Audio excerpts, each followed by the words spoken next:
Let's cross live to the UK, where Prime Minister Boris Johnson is delivering a statement on Russia's invasion of Ukraine. Democracy and the right to choose its own destiny. We and the world cannot allow that freedom just to be snuffed out. We cannot and will not just look away. It's because we've been so alarmed in recent months at Russian intimidation that the UK became one of the first countries in Europe to send defensive weaponry to help the Ukrainians. Other allies have now done the same, and we will do what more we can in the days ahead. Today, in concert with our allies, we will agree a massive package of economic sanctions designed in time to hobble the Russian economy. And to that end, we must also collectively cease the dependence on Russian oil and gas that for too long has given Putin his grip on Western politics. Our mission is clear. Diplomatically, politically, economically, and eventually militarily, this hideous and barbaric venture of Vladimir Putin must end in failure. And so I say to the people of Russia, whose president has just authorized a tidal wave of violence against a fellow Slavic people, as the parents of Russian soldiers who will lose their lives, I cannot believe this is being done in your name, or that you really want the pariah status it will bring to the Putin regime. And I say to the Ukrainians in this moment of agony, we are with you. We're praying for you and your families, and we are on your side. And if the months ahead are grim and the flame of freedom burns low, I know that it will blaze bright again in Ukraine, because for all his bombs and tanks and missiles, I don't believe that the Russian dictator will ever subdue the national feeling of the Ukrainians and their passionate belief that their country should be free. I say to the British people and all who have heard the threats from Putin against those who stand with Ukraine, we will of course do everything to keep our country safe. We're joined in our outrage by friends and allies around the world. We will work with them for however long it takes to ensure that the sovereignty and independence of Ukraine is restored. Because this act of wanton and reckless aggression is an attack not just on Ukraine, it's an attack on democracy and freedom in Eastern Europe and around the world. This crisis is about the right of a free, sovereign, independent European people to choose their own future.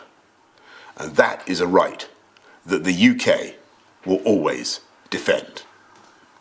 Let's cross live to our Special Correspondent Karl Bostic to give us more insight on the UK-Russia crisis. Karl, we just listened to what the British Prime Minister said. Your thoughts? Well, he captured the mood not only amongst leaders in the UK, but also in Europe and around the world, the US included, saying that it's an attack on democracy and freedom. I think to put things in perspective, this is potentially the biggest war Europe has seen since World War II. So you're talking more than 60, 70 years ago, with 190,000 troops arrayed. And what we saw happening this morning, we saw those troops now, which are in combat positions encircling Ukraine, now moving into Ukraine. We had explosions beginning at around 4 or 5 o'clock local time. The problem is this now. How do you respond with sanctions that will deter and stop these kinds of aggressions immediately?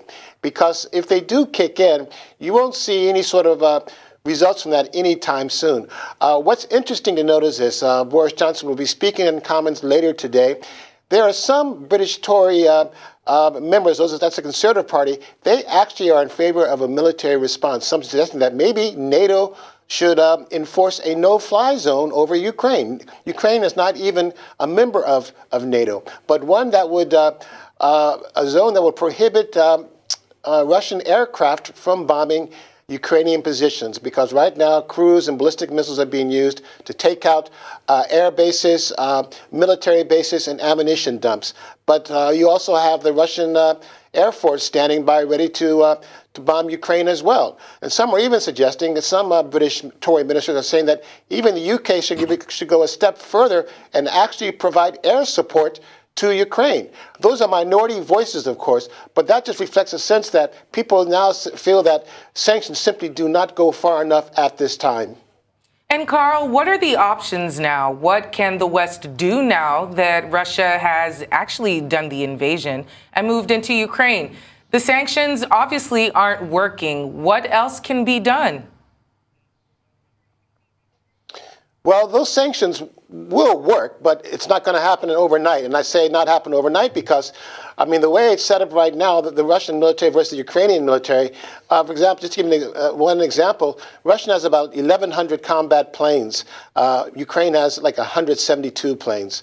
So in other words, Ukraine has no ability to defend itself against Russian air power. Already there are reports that the airport in Kiev called Boris Airport has shut down, that Russia may try to actually seize that airport in order to encircle and potentially even capture Kiev.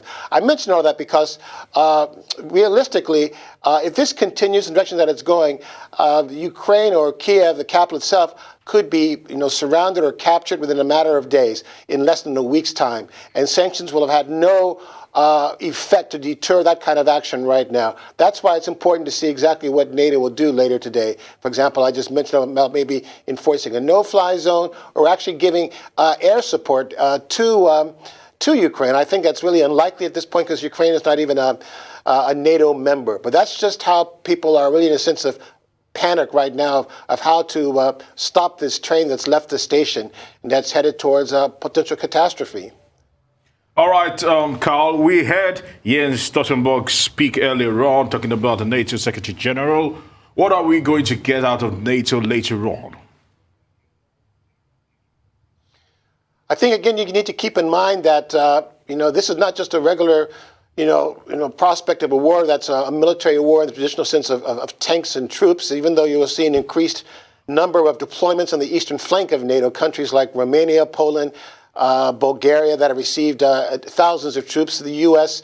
with 90,000 troops in Europe prepared to send more troops into the eastern flank that border Russia. If anything, that kind of shows how Putin's calculation has maybe backfired. But you need to now worry about the prospect of cyber attacks, the malware attacks that could also spread and affect NATO defenses. So that'll be on the agenda right there, how to prevent that sort of a thing right there. But otherwise, the NATO options are pretty limited because Ukraine is not a member. But at the same time, they have to be willing to show support by maybe providing Ukraine with more military assistance. But again, as I mentioned, Ukraine needs air cover, for example. And Ukraine is really outnumbered and outgunned by Russia. So, Karl, where does the United Nations come in all this? What role can that organization play? That's a tough question because of course, you've got the UN condemning this attack to the Security Council meeting. In fact, ironically, the Security Council, it's a rotational leadership, and the head of the Security Council happens to be Russian right now, who's pushing back on the condemnations. And you've got the U.S.'s ambassador to the UN, Linda Thomas-Greenfield, condemning this and saying that it was unprovoked, unjustified. If anything, it's really more, unfortunately, maybe more symbolic than anything else because, short of resolutions, what's going to stop Vladimir Putin from doing what he's doing already? If anything, this is a betrayal of democracy. You have France's Emmanuel Macron. He's probably the one leader who spent the most time with Vladimir Putin in the past month or so, even having a 5-hour meeting. It's as though Vladimir Putin never really took diplomacy seriously. And that's why anything coming out of the UN may not have any immediate effect at all. If anything, it shows really just how there's unanimous opposition to what happened. And just going back just a few days ago, it actually was Kenya's own ambassador to the UN who made an emotional plea for diplomacy, saying that what was happening in the Ukraine crisis echoed back to the crisis of colonial Africa, where you had borders which were drawn arbitrarily, which led to some of the chaos you had and strife you had on the African continent. He said, we must learn from the lessons of colonialism what Africans endured after the empires ended. He's saying we must not let this repeat itself with Russia and Ukraine.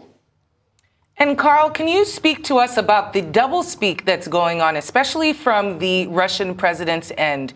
For weeks, he's been telling us that it's a peacekeeping operation and, downplaying exactly what is going on. Can you speak to us about exactly what kind of war Putin is waging? Well, what this war really shows, if anything else, it's more than just about an aggression against Ukraine per se. It all has to do with his whole ideology, his whole narrative of how he sees Ukraine.